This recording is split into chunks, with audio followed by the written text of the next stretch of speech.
We should know how to handle, not only how to handle the success, how to handle the failures.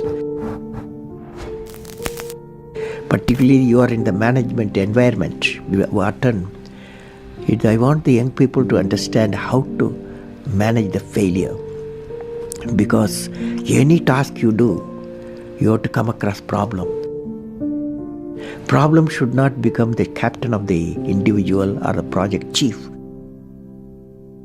The project chief should become the captain of the problems and defeat the problem and succeed. Learning gives creativity. Creativity leads to thinking. Thinking provides knowledge. Knowledge makes you great. History has proven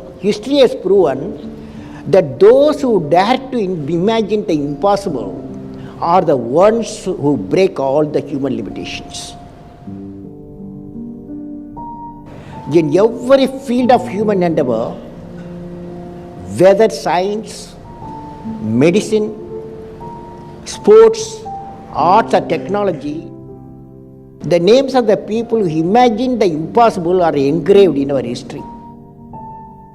By breaking the limits of their imagination, they change the world. You take C.V. Raman, you take Newton, you take Einstein, you take Chandrasekhar. By breaking the limits of their imagination, they change the world.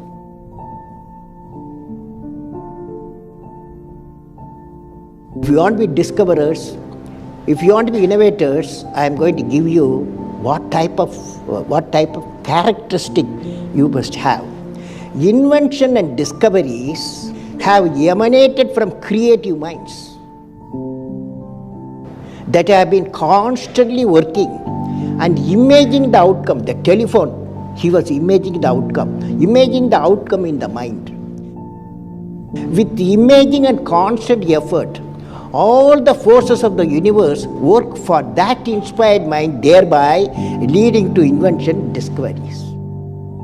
Sir, I would like to hear from you a few tips for the upcoming generation to succeed in life. Well, succeeding life, I have already told you. Yes, sir. You have to do 4 things, okay? Number 1, great aim. Great aim. I will have great aim. I will have great aim. I will continuously acquire knowledge. Knowledge. I will do hard work. I will do hard work. I will persevere.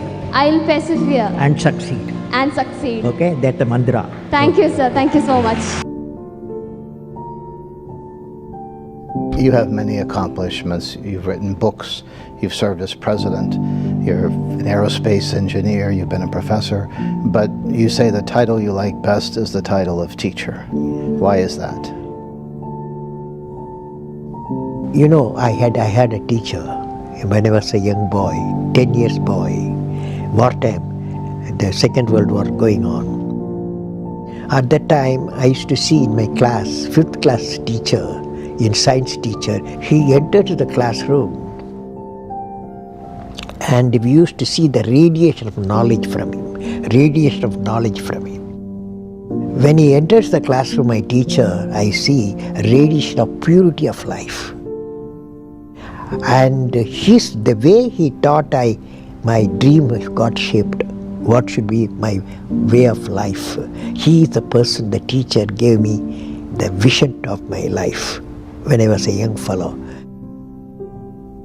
Now a teacher has got a fantastic opportunity to grow minds, to enrich the minds and give the dreams to the young people and nurture the dreams with them, and they will become a great human being. Sometime they will become better than you, but better than the teacher. So that opportunity you have. I will have great aim. I will continuously acquire knowledge. I will do hard work. I will persevere and succeed.